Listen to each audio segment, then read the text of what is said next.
রাজধানীর কাঁচা বাজারে পলিথিন ব্যাগের নিষেধাজ্ঞা কার্যকরে যৌথ নজরদারি চালিয়েছে পরিবেশ মন্ত্রণালয় ও পরিবেশ অধিদপ্তর।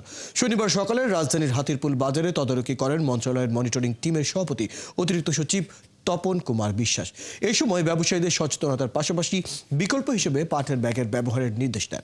বলেন, প্রাথমিকভাবে সচেতন করা হলেও পরবর্তীতে ভ্রাম্যমাণ আদালত জরিমানা করবে। পরিবেশ দূষণের অন্যতম উপাদান পলিথিনের ব্যবহার পুরোপুরি বন্ধ করতে উৎপাদন পর্যায়ে অভিযান চলছে বলে জানান এই অতিরিক্ত সচিব। এর আগে অন্তর্বর্তী সরকার ক্ষমতায় আসার পর নিষিদ্ধ পলিথিন বন্ধে বেশ তোড়জোড় শুরু করে। সুপার শপে পলিথিন বন্ধের পদক্ষেপ প্রায় সফল, তবে খোলা বাজারে এখনো বন্ধ হয়নি পলিথিন।